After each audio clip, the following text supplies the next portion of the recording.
I hope that was an interesting exercise. Maybe you could start to get a sense of what it's like to read scores of these personal statements, right? If you were overwhelmed by 5 and you're like, I just want to be done with this, think of what it must be like to just read these all day and be like, yeah, here's another 30. And that's just the tip of the iceberg. So let's start with this group right here. Tell us your score, your ranking, and your letter grade for the personal statement for Michelle, and we'll just go down each one of these first people, and then we'll go through all the groups and kind of see who fared the best. Make sure to pick a representative to speak for you so we can go through this quickly. What do you guys say for Michelle? We put Michelle overall as the last. Okay. So she was 5. She was ranked 5. You want her the least. Yep. Got it. And then I think we're on a consensus of a B minus. Sounds good. B minus. Just pick B one. minus. B minus. All right, Megan. Oh, we're gonna just go through this. Yep. Megan, we have this 4. 4. And let's do B plus for Megan. Okay, everyone, just as a warning, be ready to get these. I know you guys weren't ready, so no worries. John, we have as 1 and an A. Whoa. Yeah, crazy. Nadia. If you could meet John one day, would you like to? John, or Nadia, we have. He might be here tonight. 2 and an A minus. Okay. And then Sarah, we have as 3. B. B plus. B plus. Okay, keep going. Next group. Okay.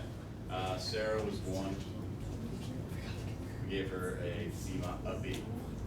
And then John was 2. We gave him a C plus. Megan was 3, B plus. Michelle 4, C minus. Nadia D. Okay. Interesting group. Okay, next one. What? Yeah, B plus. Megan, yeah, B yeah, plus. yeah. You guys are just like, we're just joking. You guys wake up without coffee or something? Like, C minus, you suck. Oh, what if we read these? Okay, what's the next group? So we had Megan first with a B. B. Yep. Then, then Nadia second with a B. Then it was John third, and what was John's letter grade? I think John was also a B. Yeah. And then, It's alright, whatever. then it was, Let's just go.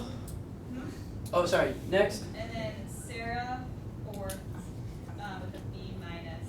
Okay. And then Michelle last with a C.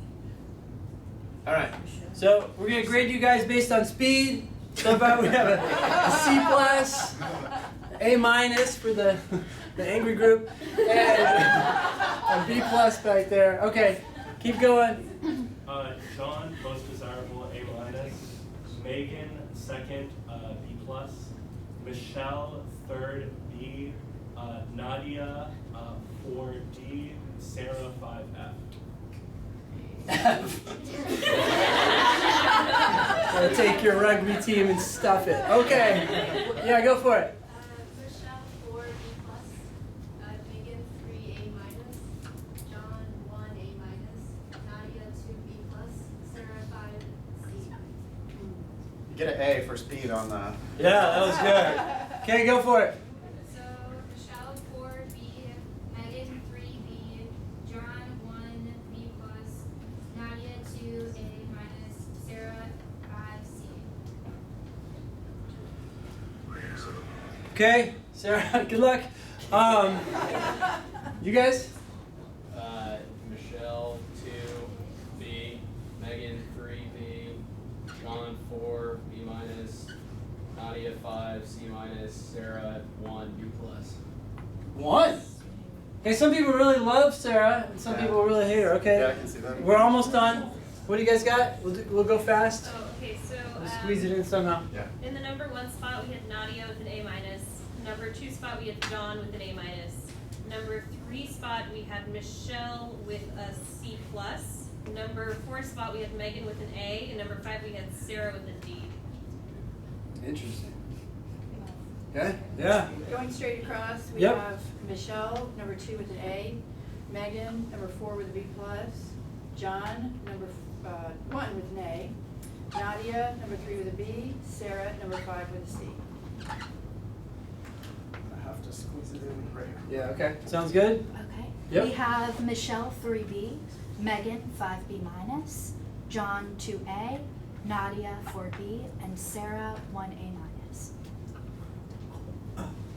Is that everybody? We got all the teams? We don't want you to feel left out. All right, so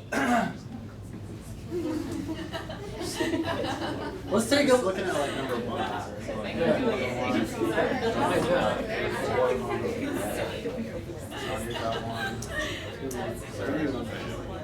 Interesting.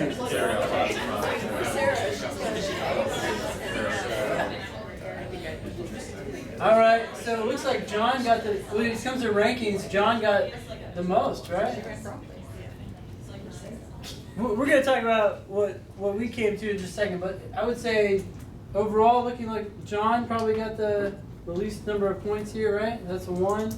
And then who would you guys say is second? Maybe Nadia does look like second. Megan. Michelle. This is tough. Yeah, Michelle versus Sarah. All right, so we actually ended up with the. Did you rank these guys? Did I rank? Rank. Ranking them? Oh, the middle 3? No, they were all Okay. the same. All right, so the rankings that I had was Michelle 1, Same. and Sarah 5, Same. and then in the middle 3 it was kind of a toss-up, but I went with Megan, then Nadia, and then John in the middle.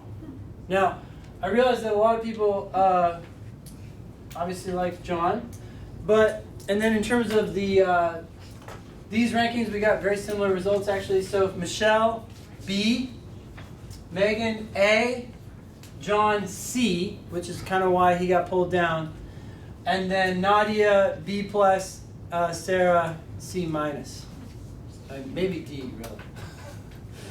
Okay, so let's talk about some of these things. Start with Sarah. Yeah, let's start with Sarah. That's the easiest thing to start with. First of all, what are some obvious problems with Sarah's personal statement? Length. Oh my God, did you finish it? Some of us didn't, and that's a very normal reaction. I'm sure a lot of admissions officers would not finish it either, right? What are some other problems with Sarah's personal statement? Okay, she's rambling. That kind of goes with length. Anything else? Just a lot of. Okay, there was definitely a jump, right, from one topic to the other. It's okay to tackle more than one topic, but it really did come out of nowhere. Anything else? There's a lot of telling and not showing. Okay, can you give me an example of something that's telling? Just like the last sentence, you know, always be another fight. I think I'm due for a win. Like, just like a lot of extra stuff that doesn't really tell us much about her. How about the tone? Did anyone catch some of the words that she used? Yes. Schmuck? Did you catch that one? What else did we have? Whooping. Whooping? I can't, there's some more in there. The smashing her head into the ground part. Head hunt. Smashing the head into the ground. So, one thing to keep in mind is that writing your personal statement should use a natural tone, but it should be slightly polished, right? So imagine writing an email to your boss and making sure you have no mistakes. That's the tone that we're shooting for. It's not going to be pompous and over the top, but this is too colloquial. Yep. Anything else you want to say about it? The first thing I noticed was in the second paragraph, the whooping, which I was like, okay, I'll let you have some casual language, that's fine. But then did anybody get bumped by this old boys tournament? That just, it's like too loaded. What are you talking about? Why is this an old boys tournament? What is an old boys tournament? What are we talking about? And I think one of the things that they read your personal statement for is to just make sure that you're not like a crazy person, that you're not going to be too much. And that right there was already just like oh, she's angry about an old boys tournament. Like, I'm probably sympathetic to her cause. But I don't know that it's appropriate that she's putting this into her law school personal statement. Then later in the piece is where, so I think I had Sarah would have been my number 1. Based on her grades and LSAT score. I mean, she's got the highest LSAT score, awesome grades. She would have been my number 1, but this personal statement goes all the way down to I'm not sure I can admit her because I'm just worried she just needs to tone it down. Like she just really needs an editor here to tone this stuff way down. The halfway through the second to last page, which yeah, it was way too long, but why does she talk about the game being rigged? She said right before it too that exemplars of sportsmanship were her competitors, right? So why is that game something that would make her think about a rigged game? I think she rigged the game. That's what I got. Yeah, well, right, and but Okay. then she lost. She's rigging it? That's the message we Yeah. want to send? I agree with that 100%. When I got to that part where, okay, now we're going to play the dead rabbits in the big game, and now all of a sudden she's using photographs from the previous week's match, and like, she knows everything about the team because she was able to coach them. It's come on, that's just too much. You're not, I don't know, you're not putting. There's also some, did she really do that? Like, I don't know. I thought it was a little extra lying, maybe. There was a typo on thought, even thought we lost. Or 3 points versus 3 tries. Well, 3 tries I think is a rugby. Oh, is that a thing? Yes, Oh, okay. I think so. Well, for me, I was like, typo, I'm out of Yeah, here. yeah. What about when she discovered that her state representative proudly wore a stars and bars tie during legislative session? What's your point there? Like, I think they it do tells that. us a lot about what she thinks.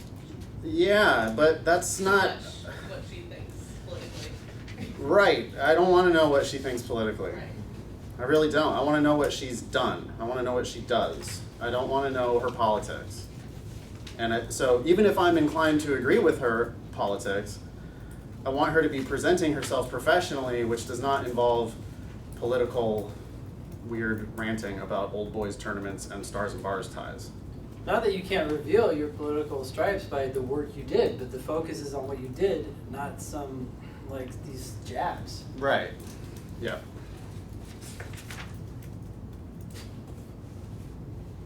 Your final comments are, Yeah, when I read that, I think I'm due for a win, I was just like, ugh, I can't. It's too much. It's like trying to be too cinematic, too much with the dramatic storytelling. It needs to be more boring, actually, than what she wrote there. She stood out in exactly the wrong way. yeah. Okay. Now should we talk about Megan? Maybe the best personal statement?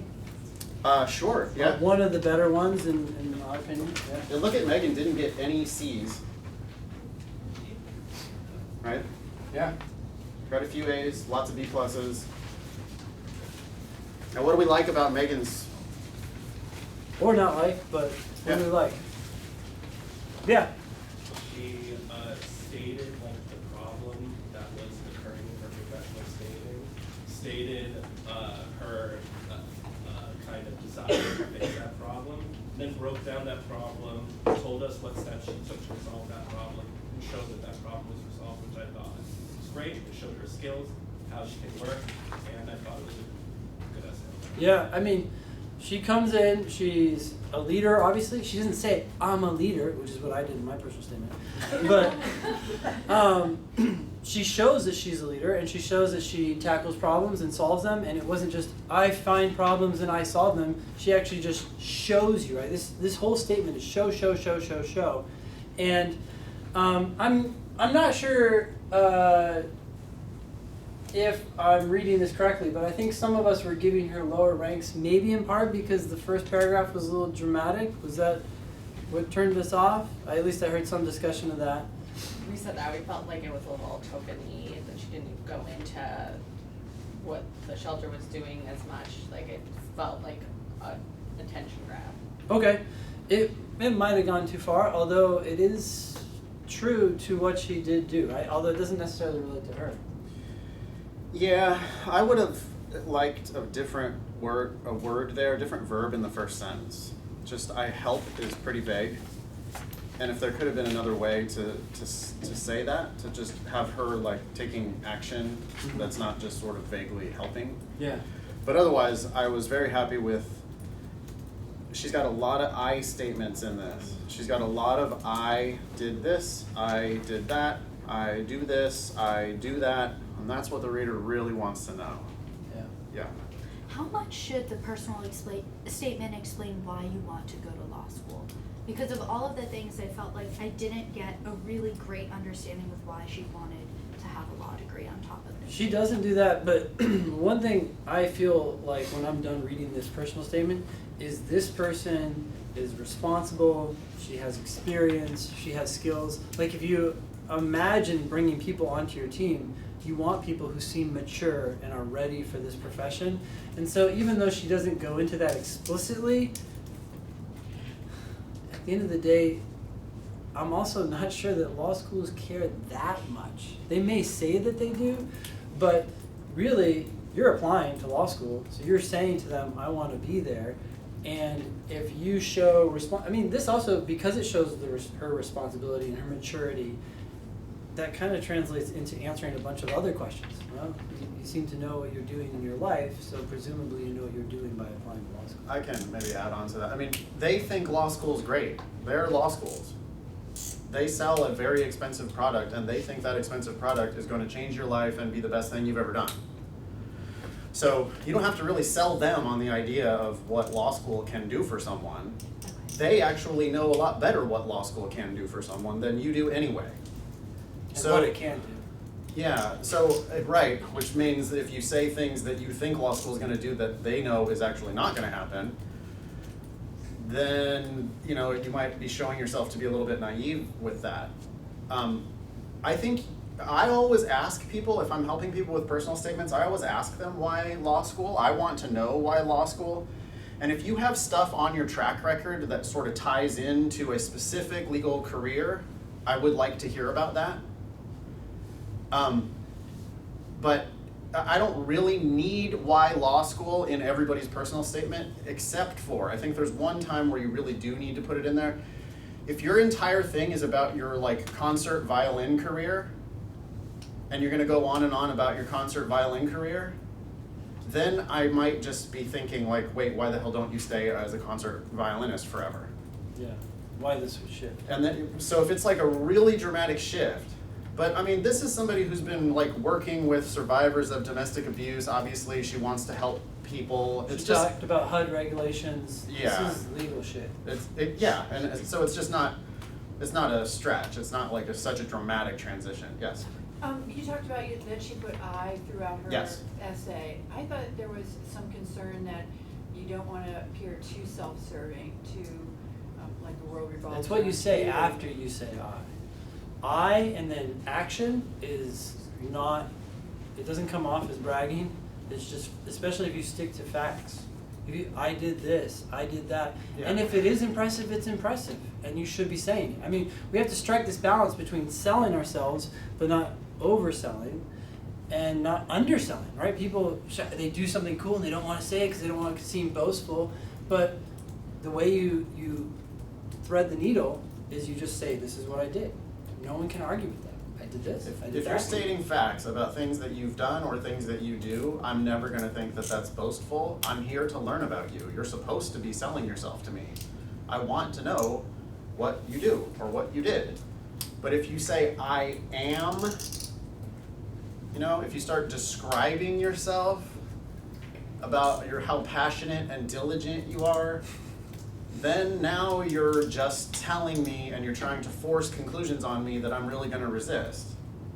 So instead, it needs to be an active verb that's following the am. Yeah. Yes? Would Megan's statement be stronger if she tied it more into why she wanted to go to law school?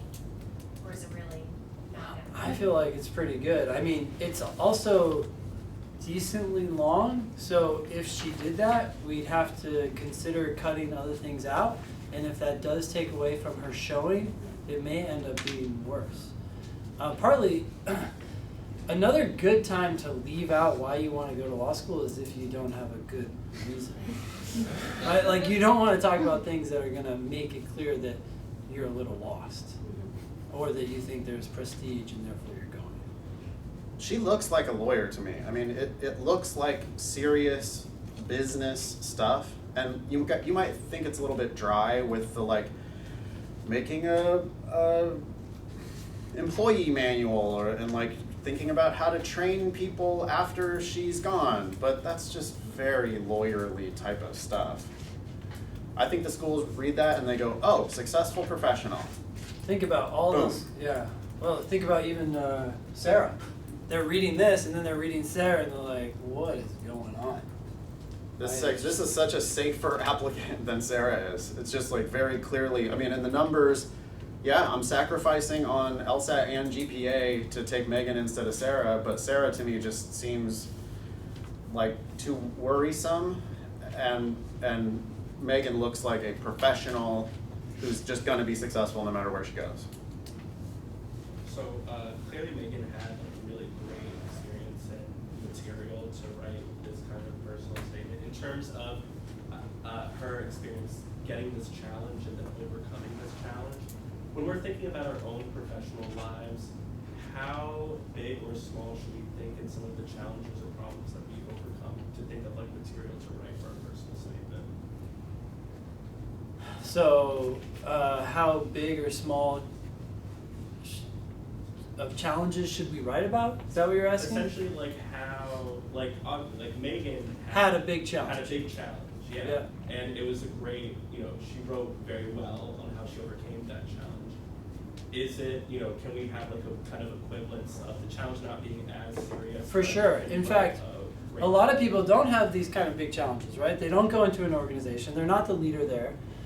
They don't go to a place where the former leader has died and they need to like overcome that hurdle, right? But think about Nadia. Nadia had a decent challenge because she came from another country. But at the same time, the challenges that she talked about in her personal statement were very run-of-the-mill. Not to knock what Nadia is doing, but she just, hey, we couldn't get our office organized, so I worked on getting the office organized. Then we had challenges with the agency that we were working with. We couldn't get them to give us a response. These are pretty basic challenges, but she showed through her actions, I took responsibility, I tried to solve these problems to the best of my ability at the skill level that I had and the position that I was in. And she was a paralegal, she wasn't, I don't know if she was a paralegal, but yeah, I guess she was. But that's why I would say she's like a B+, even though she didn't have as great of a challenge to write about. Now, sometimes people can take small challenges and talk about them as if they're big. That's a problem, because that shows your naive, outlook, basically. You're like, oh my gosh, you wouldn't believe the challenge I overcame. You're like, oh, what's this big challenge? And they're like, my sister didn't want to share rooms with me, and you're just like, okay, cool. I mean, you get crazy stuff like that, yeah.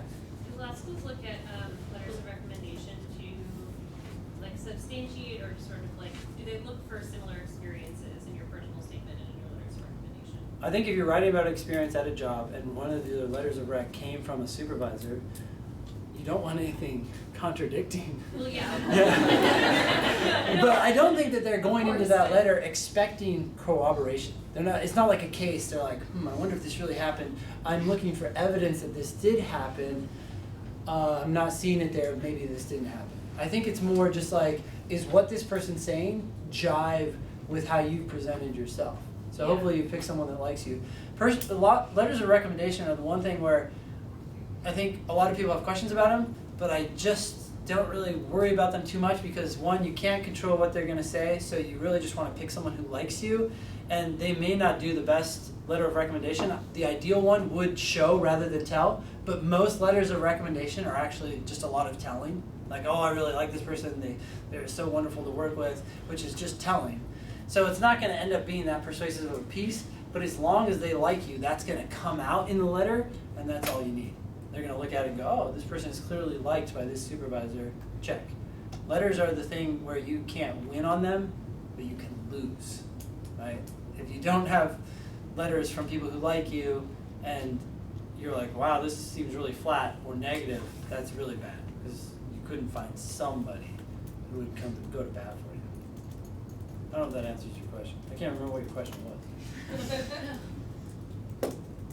Should should we move on Yeah. to? Okay, so that was Megan. We looked at the two extremes.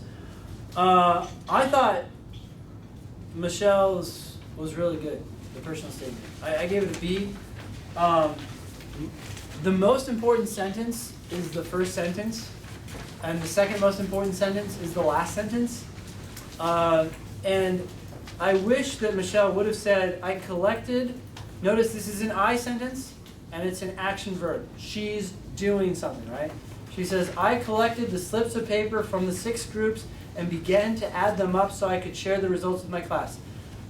These, when she says 6 groups, slips of paper, there's not enough detail in those phrases for me to visualize what's going on. I didn't understand what was happening until I got to the 6 households or something. I'm like, oh, you're teaching 6 groups, 6 households, and they're giving you slips of paper with estimates on it. I mean, you can't give all those details right up front, but I would have liked this sentence to have a little more so that I could actually see what was happening right away. Because that first sentence is really going to determine whether they pay attention for the next 4 paragraphs or just start glossing, right? So if you get a little lost in that first sentence, you're going to start to kind of go quickly as opposed to really dig in. And I felt like there was a lot of things here. The main takeaway that I had after reading this was this person is responsible, they do adult things, right?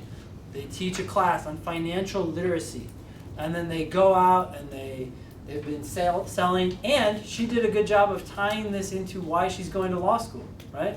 Like, I didn't like the sales part, but I did like all the contract negotiation part. That's right up a legal alley. She's working at a law firm. These are things you don't have to do, but she did a good job of showing why it's the obvious next step. There's lots of, we work with law school candidates all day, every day, and there's just a lot of you that are 20, 21, and have kind of naive ideas about what law school really even is. And so for the older applicants, if you can show professional experience and professional stories, and even for younger applicants, if you're 21 but you've actually worked in a law firm, like, that's probably the right thing to be writing about, because you separate yourself from the kids. You just make yourself look like an adult. So teaching this financial literacy class, I was like, oh, I know so many applicants who are like, oh, I'm going to law school because I don't like numbers. Or like they miss all the LSAT questions that are about money. What? That's not, you're in a, like, you're delusional about what you think lawyer shit is. Like, lawyers do business. And so this financial literacy class is like, oh yeah, and I'm like a business person, which to me is a very attractive law school applicant. So I liked the statement overall. I thought she had really good things to talk about. Did you guys catch the 2 typos in the second sentence? That's a bad comma there before the number. Yeah. And then the period there outside at the end of the question, the quotation marks, is bad. That's bad. And any lawyer is going to just jump right all over that in 1 second. In the next paragraph, I caught out of state, an out of state university. You would definitely put hyphens in that. In the beginning of the 3rd paragraph, she's got my first home, weirdly 1 dash, a true fixer-upper, then also the period again outside the quotation mark, which, by the way, she shouldn't even have quotation marks around fixer-upper, I don't think. Why? Well, so it's she needs even help. worse. The small details here, but if you're gonna put quotes around something, you don't want the dash, or you have the dash without the quotes. That's how it works. But yeah. So she related it to like the DMV area in particular and applying to Georgetown. Well, like Georgetown's kind of like different a little bit. But if we apply to like University of Missouri or whatever, the more like state-specific schools, should we talk about Missouri in particular in the personal statement of like why we're choosing like Missouri to go to school there? I wouldn't talk about that in the personal statement unless it relates at all to your story. Otherwise, it's going to seem forced. Maybe in another optional essay, if they ask you specifically, hey, why are you coming to Missouri, you could say something about it. But here, I don't know that the Washington, D.C. part was so much about Georgetown. It's more just it's part of the story, right? And coming out here and doing real estate. Yeah. There was one aspect of Michelle's that actually struck me as very Sure, what part? So when you represent HUD, you don't represent tenants.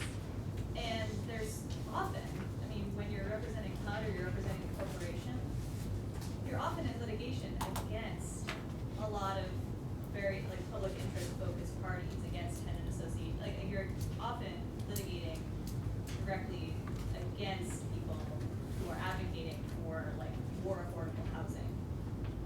Like I work at Legal Aid and we litigate against DCHA, like a housing authority, all the time.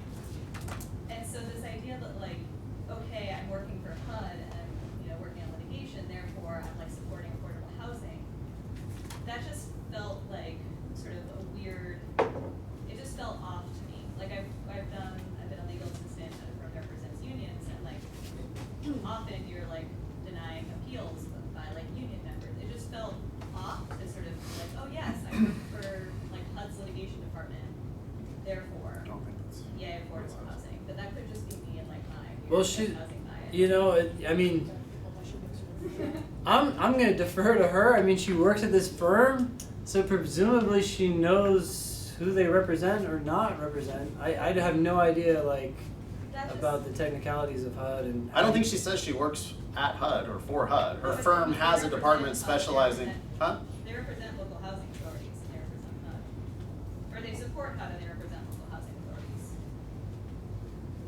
Anyway, maybe it's my own personal bias, and that's very, very possible, so I can also. Yeah, I don't know. I mean, the naivete that I'm worried about has a lot less to deal with than of this stuff than say something else just about life in general and what you think is challenging or not challenging, what you think is important or not important. Yeah, it just felt off to me as somebody like who does. Maybe it is. Yeah. Okay, but I think like that's sort of the question that I have as well. If Yeah. you're interested in a specific type of law, you have like a technical background or a background in a certain type of law, can you expect that your essay will be read by a generalist or by someone who's. You have no idea. So here's how the process works sometimes, right? It's different from school to school, but your application gets sent in. You get an index number that's based on your LSAT and your GPA, and that index number is going to put you generally into 3 categories. Presumptive deny, we're probably going to get rid of you. Presumptive admit, probably going to accept you. And then the middle group, which is a committee, is going to review you. Now, at some schools, I've heard that this happens at GW, for example, they take the people who are in that middle category and they take your application and they send it to 3 law professors. And they say, hey, vote on these candidates, and if 3 law professors, or let's say they look at your application, right? If 2 of them say yes and 1 of them says no, then they're likely to accept you. So you're getting some like probably national expert in some random area of law who is completely unfamiliar with other areas of law. So professors could be reviewing your applications, staff, admissions staff could be reviewing your applications. But even the staff, they've probably gone to law school and have some legal background. But regardless of who you're talking to, you want to be talking about something that you know from personal experience, not, oh, I've really had a passion for constitutional law and I've been reading all these blogs. And let me tell you, this case should have been decided this way. They'll be like, yeah, that's great, Come to law school and then learn about how to evaluate cases and stuff like that. So that's kind of related to what you're asking. But let's talk about. Right? Oh yeah. Yeah, this is a little bit outside of this, but if an applicant has another graduate degree, Mm-hmm. how is that taken into consideration when evaluating? It's a soft factor. Soft factor. Most graduate degree programs shell out A's like candy, and so a lot of people are like, oh, my GPA is higher for your graduate program. That's great. It's good that you didn't do poorly, but it's just one other factor they're all looking at your undergraduate GPA. I've seen some schools they like to talk about all of the graduate degrees that the incoming class has. So they'll put that on the back of their information sheet about the incoming class. So it's a feather in your cap, but it just, because it doesn't come through on your index, it's gonna be a lower importance factor. Okay. So let's talk about John. John was the most liked candidate when we take a look at everything. Got a decent number of good grades here. I would say that, what did I give John? Like a C or something? Yeah, C. John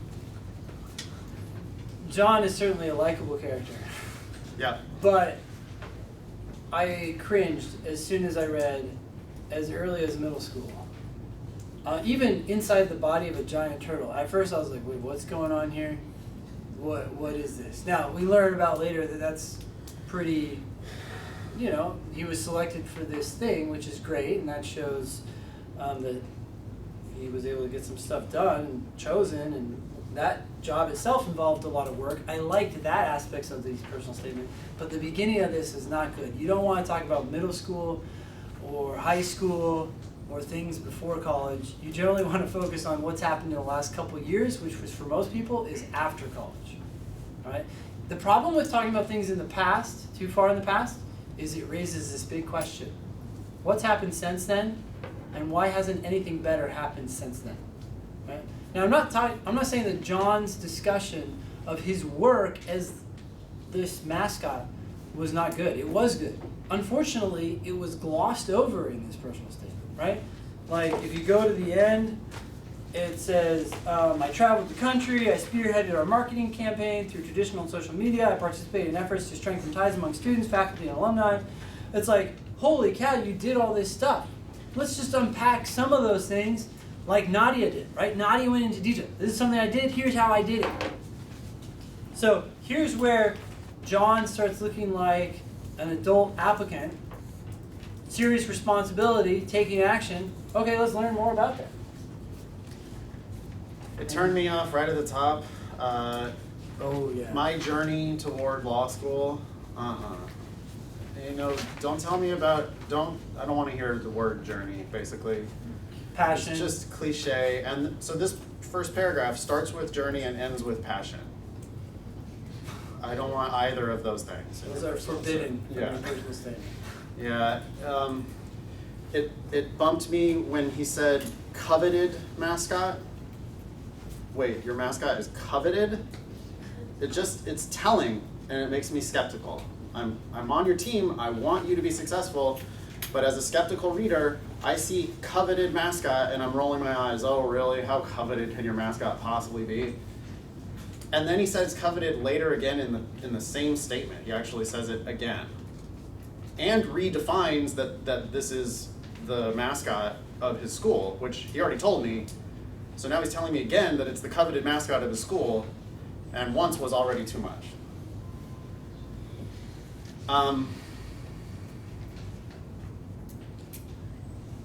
Yeah, what else? I don't know. There was just some telling going on at the beginning of the second paragraph. I've been fortunate to play. Just say what you did. Just plain spoken, and say what you did. Don't rhapsodize about it. The unspoken energy of going to a concert. That's like what? You're attending a concert. This is not you doing anything. This is you having a moment now with the band, and it just doesn't say lawyer to me. It struck me as unprofessional because it just wasn't serious enough. It was going for too much of I'm a good guy, you're gonna like me, which works, except for if you guys had read as many personal statements as we've read, or the admissions professionals, how many personal statements they read, this is not what they're looking for. We want to see a serious professional person. Here's an example of overselling. So third paragraph, third sentence, I have successfully is telling, right? All of a sudden you're raising the bar because as soon as you start to sell something, you have to prove it, right? I have successfully published my band's music on all major streaming services such as Spotify, Apple Music, etc. So I don't know how you all reacted to that, but my thought is, I think almost anyone can publish music on these platforms, right? It was kind of a pain in the ass to get the podcast on Spotify. We did have to get that approved, didn't we? Yeah, it was kind of hard. Okay. We had to apply a couple times. But if you wanted to talk about that would be actually more interesting. Tell me about the challenge of getting it published onto Spotify. don't just say, I got successfully. I successfully, well, yeah, if you put I published it, then I trust that it was successful. I don't think you failed at it if you did it. So successfully published is, yeah, annoying. And then the et cetera, I couldn't handle the et cetera there either. You never need that. You really never need it. You already said such as. Yeah, so that's an implied list. Yes. So how do you balance then, like, an entertainment factor, so the reader of your personal statement is actually engaged in what you're talking about, with your voice and then this professionalism aspect? So it's you not just you like a entertain job. them with facts Yeah. of what you've done. Like it, if someone comes in a room and said, "Hi, I've negotiated 15 successful hostage situations." I've negotiated 15 hostage situations. We got the hostages back, and 13 of them. This is serious stuff. But you're like, okay, this person's done stuff, and I can see this happening. As opposed to, hey everybody, you don't need to entertain. You just need to give them facts about what you've done and show them that you're professional, responsible, and someone that they want on your team. Because at the end of the day, they're building a team not of entertainers, but of, like, I don't want to say type A necessarily, but, people who are going to go and put their nose to the grindstone and work. At the top of the second page, John said that this was a unique form of leadership. That's another word you never use. Just don't use it because it's literally not unique. Every college has a mascot every single year. This is not a unique anything. Then I found in the next paragraph, it looks like he's just been a mascot this whole time, and I get it that like it's something he was really into and it's an achievement. That's great. But then when I just could not buy the last sentence of the second paragraph there on that, the second to the last paragraph. I saw the underlying structure that exists to make the magic happen, whether it be contracts, liabilities, or business royalties. I don't see any evidence of that. I don't see how I can possibly buy that. You're inside a turtle suit. If you are involved with this, then you need each one of these is a whole paragraph. Yeah. You want to talk about contracts? What'd you do with one of them? Yeah. Liabilities? What happened? Who got sued and why? Right? There's so much factual, I did this, I did that, I did this, that you could unpack here if it really happened, but it's just being glossed over. So the implication is either it didn't happen, or we're just not ever learning about it, so then we can't be convinced of it. I just think the skeptical reader is going to naturally think, yeah, this doesn't, show me that this happened. And so you can absolutely put yourself in the turtle suit. You can show yourself in the turtle suit. But I would emphasize this stuff a lot more. If you were actually like the business of this mascot and you were actually like negotiating stuff and talking to attorneys and stuff, absolutely. But yeah, you gotta talk about it. Yep. So this essay obviously comes from a current college student. And as far as talking about contracts, liabilities, or business royalties, to what extent do you think it's valuable to integrate some of your academic experience into the personal statement? Perhaps like explaining why you chose to take certain classes that would help to highlight your role within this, with the university as the turtle. I would say I'm not very excited about college classes or hearing about them because they're so easy and anyone can take them. Right? Like, if you say, hey, look, I took this business contract class, it's sort of like, okay, cool. Like, anyone could sign up for that. And I'm afraid it's just going to devolve into telling. And I learned this and I learned that. I mean, if you had a class and you had to go out and do some clinic or project and you can talk about what you did, that'd be fine. But the class wouldn't even be the focus. The class would just be the medium of what you did. They see the class on your transcript, so you're telling them something that they already know, potentially. I think you could use it a little bit, maybe. I'd have to see the whole statement. It's hard to give clear yes or no's on a lot of this stuff. I'd have to read it and just see how the whole thing feels, but I'd rather, like, if you're gonna talk about a class, it had better be like a serious experience that you had, where you got the highest grade this professor has ever give in because you wrote some super kick-ass paper or something, I might be more interested in Then you were that. asked to present on it or something. Yeah, asked to present on it, totally got published, that would be great. But not just like, I took a philosophy and ethics of the law class and it was my favorite class. That doesn't do anything for me. For sure. So a personal statement is just like basically someone's resume. Like so the reason why I like John's the most was because it was more like the most personal statement of the examples and stuff. But like that's not what you want to do. No, you do want to know, you want to get to know the person, and I think that John's essay has some of that, but there's so many missed opportunities here. This statement could be so much more. You can show who you are through professionalism. Also, what kind of person do you want to show? I mean, they're not. The challenge for us here is that sometimes we don't necessarily understand their motivation, so we're looking at these statements and saying, well, I like John. He seems like a cool guy. But that's not really the test. The test is this person going to come here, do well here, get high grades, and go off into the profession and reflect well back on us? Because they want to make sure you graduate, and they want to make sure that you send money back to the school. I mean, it may not be such a conscious like, oh, well, I want to make sure that, I think it probably is actually, but on some level, right, they realize that people who are going to be successful is going to reflect well back on the school, and that's going to bring the school up. They're trying to bring the school up with LSAT, GPA, and people who are ultimately going to be successful. Yeah. Sorry to switch back to Sarah. Just a quick question. I know you don't want to like be too political, but like in my case, Sarah. I've literally like mainly worked in politics, so like should I sort of just omit any politicians? What do you Well, mean? that's not what we're You want saying. like, but just sort of keep it anonymous. You No, know what I it's mean? fine to say, You but know just what I mean? don't make it like an Yeah. issue. Just be Yeah. like, I worked for Biden, or I don't know how you could say I worked for Trump and not evoke a lot of feelings. Right. But you just stick to the facts. When I was working on the Trump campaign, this is what I did, Okay. and this is how I helped him, Yeah. right? Yeah. Yeah, just what I didn't like about it was the sort of just Like, don't- jabs. Yeah, don't jab anyone. No. You don't even Yeah, say anything mean about the other side Yeah. or anything like that. Yeah. Okay. yeah. Yeah. And when crooked, whatever, Hillary came over to town, right? Like, Yeah, that's don't all of a do sudden, that. that's like you're editorializing as you talk about what you did, as opposed to when our opponent Clinton came to stage, we did this, and this is how we countered that argument.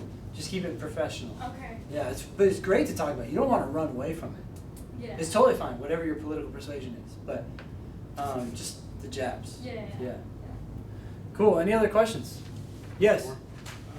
So I guess the question is, where do you draw the line for sort of, I don't want to be too reiterative of the resume. So how do you sort of balance, okay, these are the things that I've done professionally. I mean, Without repeating your resume? without repeating your resume, I get it like, okay, these are the things that I've done, and this is sort of how I went about doing it. So the personal statement does not necessarily have to capture anything from your resume, especially if you're talking about a personal experience. But here's my general feeling about how these two relate to each other. Your resume is a snapshot in one page. For almost everyone, it should be one page. If you're doing more than one page, you probably need to cut stupid shit out of your resume, right? Like, oh, filed papers. It's like, yeah, you did that, but we don't need to advertise that, right? So think about the 2 or 3 bullet points at each job that was substantive that you did. The resume is the same principle. I did this, I did that, I did this, right? Try to be detail oriented, but also just like action items, right? The way I see the personal statement is your resume probably has like, say, 15 bullet points on it. Maybe 4 jobs or school stuff and then bullet points under each one. Your personal statement is probably gonna take one of those bullet points and whoosh, expand it out so you really get in there and see what happened when they're talking about consulted clients on how to refinance. Consulted clients on how to refinance? Huh? And then your personal statement gives you a story or an example of that, and you can really start to see that person in action. So if you're covering more than one bullet point in your personal statement, you're probably not saying enough, and you're starting to gloss over things, kind of like John did with, oh, we did business contracts and liability. It's like, that's like a resume now. And so you're covering too much in your personal statement and not digging in. Kind of in the same idea, is it a good idea, bad idea to have something that perhaps isn't on your resume and doing a parallel with something that is on your resume, or should you focus in on one aspect, one job, one activity, and just go to town with that? So don't like bring in two different worlds essentially. I think people have done it. They've brought in more than one, but I think the challenge is that the temptation is then to not say enough about either one. So it just have to be, I mean, again, it kind of depends, but. I think they're gonna spend 90 seconds reading this thing, and you want them to walk away with one, like, bullet point thought about you. So you wanna be clear about what, you know, what's your brand? Like, what are you trying to sell them the idea of? And it's harder to sell them two things than it is to sell them one thing. Yeah. Speaking of that, I saw some of you had put like little notes below each person so you could remember, oh, that was the real estate agent. That was the paralegal, right? I don't know what you guys put under Sarah's. Coach? Coach. You know, slightly off-kilter coach. In any case, I mean, not really. I don't mean to bash that too hard, but the point here is that, yeah, you want that one message and that professionalism to come through and be like, okay, this is someone I want to come work here at this school. Anything else you want to add? Did we not do Nadia yet? Or did We talked about Nadia a little bit. The main thing there is Nadia, I think the best takeaway for Nadia is that she didn't have anything amazing to talk about. She went and got a paralegal certificate, totally doable. But she took a lot of basic things in her office and she said, this is what I did and this is how I solved these problems. And that's what everyone can do. You can find stuff in your life that you succeeded at and you just want to say, I did this, I did that, I did this, and we see you in action. Yeah, I really liked the detail about getting $200,000 of back pay for a client. It's just a specific detail that says, hey, look, I was doing real stuff. I also liked her, you know, I think she tells you that she speaks 3 languages in this statement without really like bragging about it. She just said, it just happens to be that she must speak at least 3 languages. And then I also like her, you know, teaching these attorneys stuff. The fact that she became an expert as a paralegal in this one issue and that none of the attorneys were even aware of it and that now they come to her to get educated about this one actual legal topic. It's just, this is like lawyer shit. This is what happens when you work in a law firm and you start to know what lawyers actually really do. So if you're not sure what you want to write about in your personal statement, and if you're a junior or senior in college, you know, think about going and getting that internship, not as a resume builder, not because it'll look good on a law school application, but because you'll actually know what lawyers do and you'll be able to write about real legal experience as your personal statement. I love reading personal statements from paralegals and legal secretaries and stuff. They always seem professional, like they've actually been inside a law firm and still want to do that work. Yeah, cool. Should we tell them about these statements right here? Yeah, maybe not. Okay. So some of these, I will just say this, some of these were from people who are here today. So thank you for your courageousness. Yeah, really. We'll keep it anonymous. But in any case, congratulations to all those who participated.